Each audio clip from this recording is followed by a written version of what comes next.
함께 나눌 말씀 에베소서 5장 22절부터 33절까지의 말씀입니다. 신약성경 315페이지입니다.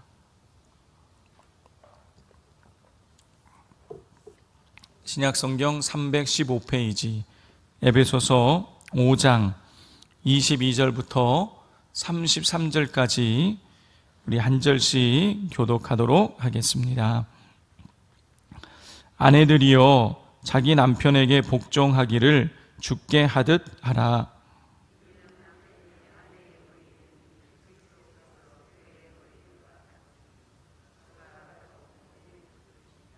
그러므로 교회가 그리스도에게 하듯 아내들도 범사에 자기 남편에게 복종할지니라.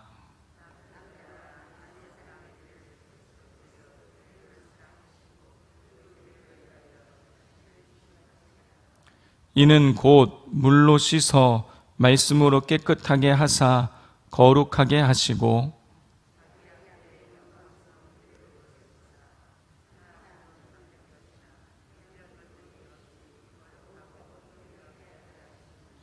이와 같이 남편들도 자기 아내 사랑하기를 자기 자신과 같이 할지니 자기 아내를 사랑하는 자는 자기를 사랑하는 것이라.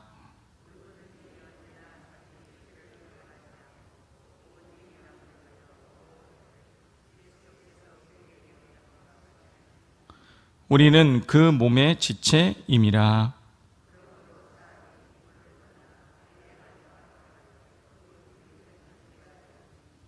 이 비밀이 크도다.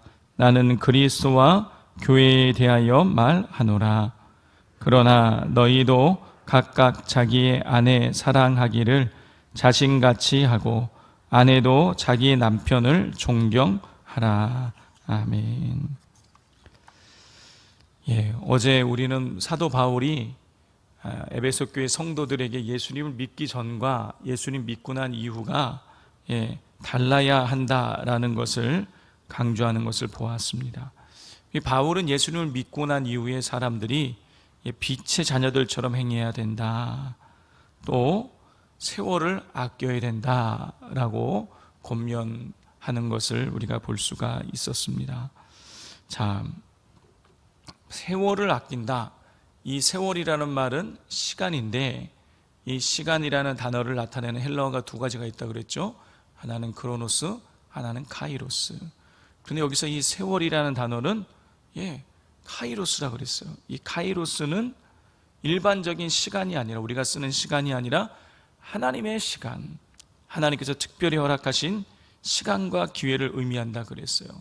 아끼라라는 뜻은 속량한다, 사들이다 라는 뜻이라고 말씀드렸어요. 그러니까 세월을 아끼라는 것은 시간을 속량한다, 시간을 사들인다라는 뜻이라고 말씀드렸어요. 그 시간을 속량한다, 시간을 사들인다라는 뜻은 뭐냐면 하나님께서 우리에게 허락하신 특별한 시간과 기회를 내 것으로 만드는 것이다 라고 말씀을 드렸습니다. 예수 그리스도를 믿는 사람은 하나님께서 허락하신 시간과 기회를 자기 것으로 건져 올려야 된다고 말씀을 드렸어요.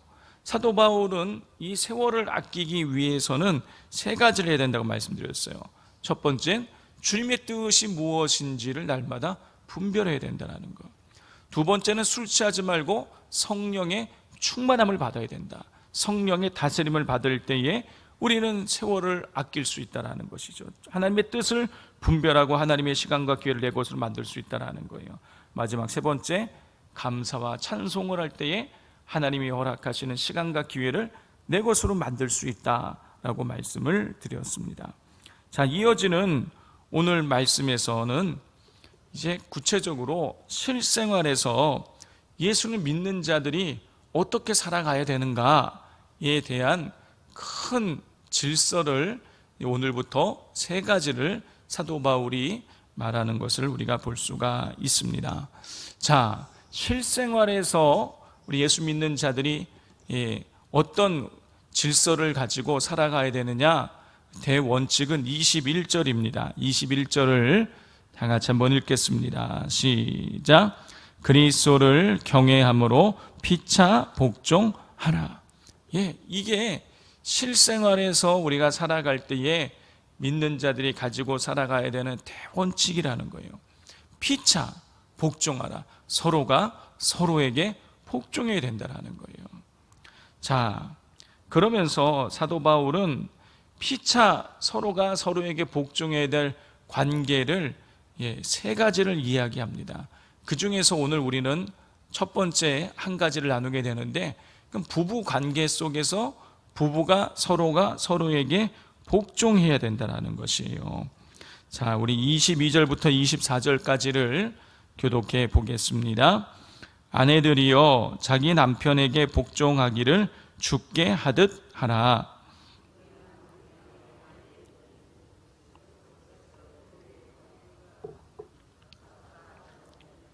함께 읽겠습니다. 그러므로 교회가 그리스도에게 하듯 아내들도 범사에 자기 남편에게 복종할지니라. 바울은 그리스도께서 교회의 머리됨과 같이 남편이 아내의 머리가 된다. 그러므로 교회가 그리스도께 복종하듯이 아내들이 남편에게 복종하라고 가르치고 있어요. 그러니까 바울은 지금 비유적으로 이야기하는 것입니다. 남편을 그리스도로, 아내를 교회로 비유를 하고 있는 거예요. 자, 교회의 머리가 그리스도지 않습니까? 그러니까 아내의 머리가 남편이라는 거예요. 자, 그러므로 아내는 남편에게 복종해야 된다는 거예요. 자, 그런데 여기서 우리가 오해하지 말아야 될 것은, 아내가 남편에게 복종해야 한다고 해서, 다시 말해서 이 남편이, 다시 말해서 남자가 여자보다 우월하다든가, 아니면은 아내가 남편에게 일방적으로 복종하라는 뜻이 아닙니다. 성도 여러분, 하나님께서는 남자와 여자를 같이 창조하시고 둘 다에게 복을 주셨어요. 두 사람 모두에게 세상을 정복하라, 충만하라, 다스리라라는 복을 똑같이 주셨어요. 그러니까 남자와 여자에게 어떤 차별이 있다라든가, 아니면 어떤 상하 주종 관계가 있다라든가, 지배 관계가 성립된다든가 그러지 않는다라는 거예요. 이 하나님께서 남자와 여자를 동등하게 창조하셨어요. 동등한 인격을 부여하셨어요. 동등한 권리를 주셨어요. 다만 질서상 남편이 아내의 머리가 된다는 것이죠. 자, 그러면 이게 동등하다 그랬는데 남편이 아내의 머리가 되면 그래도 남편이 뭔가 더 앞서는 것이 아닌가, 더 우월한 것이 아닌가, 그런 생각이 들지 모르는데 그렇지 않습니다. 우리 25절과 28절 말씀을 같이 읽겠습니다. 시작. 남편들아 아내 사랑하기를 그리스도께서 교회를 사랑하시고 그 교회를 위하여 자신을 주심같이 하라. 28절입니다. 이와 같이 남편들도 자기 아내 사랑하기를 자기 자신과 같이 할지니 자기 아내를 사랑하는 자는 자기를 사랑하는 것이라 그랬어요. 아내들은 남편에게 복종해야 되는데 남편은 아내를 사랑해야 된다는 거예요.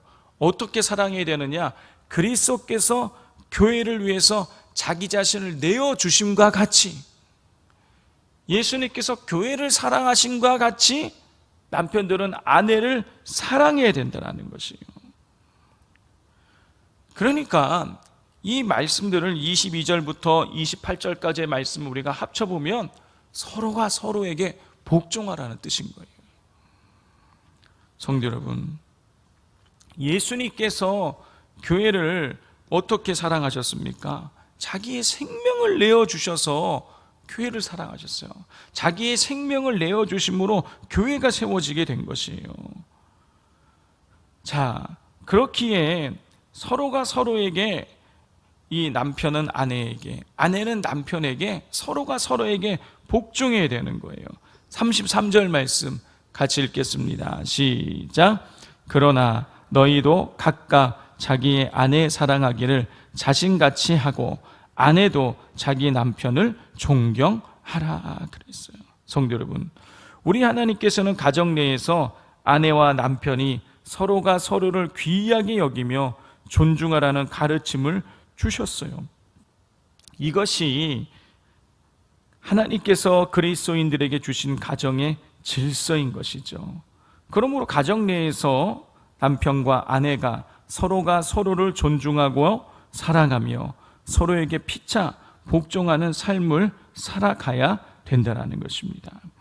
자, 이게 이 가정 내에 남편과 아내가 서로가 서로에게 존중하고 사랑하는 이 관계가 깨어지는 순간 가정에 문제가 생기게 되는 것입니다.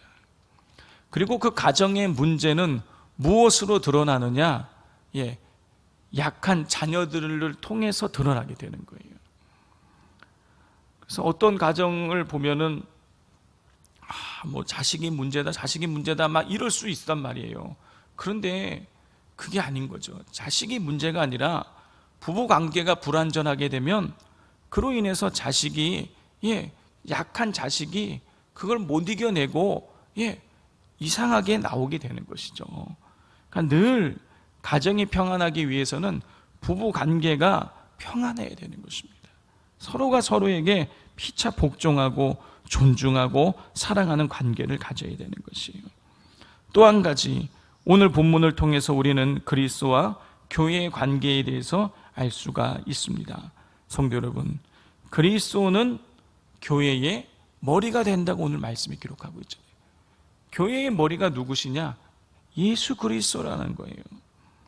자, 그리스도가 교회의 머리가 되신다는 것은 교회의 주인이 그리스도 예수시라는 것이죠.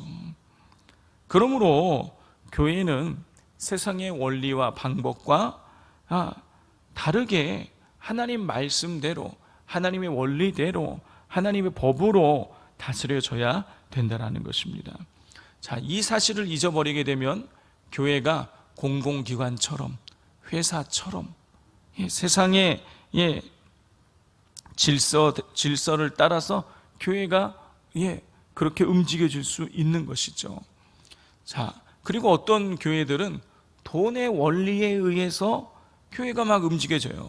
자, 선교하는 일도 그렇고 구제하는 일도 그렇고 돈이 있으면 선교하고 돈이 없으면 안 하고 이렇게 된다는 거죠. 그것이 아니죠. 세상의 원리는 돈이 있어야 할 수 있지만 우리 교회의 본질적인 사명은 무엇입니까? 선교하고 구제하고 생명을 살리는 일이에요. 이런 일들은 교회가 반드시 해야 되는 것입니다. 빚져서 이 일을 하자는 이야기가 아닌 것입니다. 교회의 원리는 다르다라는 거예요. 세상은 경제 논리로 돌아가지만 교회는 복음의 논리로 교회가 움직여져야 된다라는 것입니다. 자, 이 사실을 잊지 마시고 우리 산돌교회의 주인이 늘 예수 그리스도라는 사실을 잊지 마시고 항상 우리 산돌교회가 그리스도 예수께 순종하고 복종하는 삶을 살아갈 수 있도록 우리 산돌교회가 그리스도께 순종하는 교회가 되도록 늘 기도해 주실 수 있기를 바랍니다. 이 시간 같이 기도하도록 하겠습니다. 이 시간 기도할 때에 하나님, 우리 가정의 주인이 우리 그리스도 예수시니 날마다 예수께서 우리 가정의 주인 되어 주셔서 우리 가정을 이끌어가 주옵소서. 또 부부관계가 깨어져서 힘들어하는 가정들이 많이 있습니다. 하나님, 이 부부관계가 깨어진 관계 속에 있는 갈등을 겪고 대화가 단절되고 힘겨워하는 그 가정들 가운데에 하나님께서 간섭하여 주셔서 하나님, 이 피차가 서로가 서로를 존중하고 사랑하고 피차가 서로에게 복종할 수 있게 해달라고, 가정의 질서가 회복되어질 수 있게 해달라고 기도해 주십시오.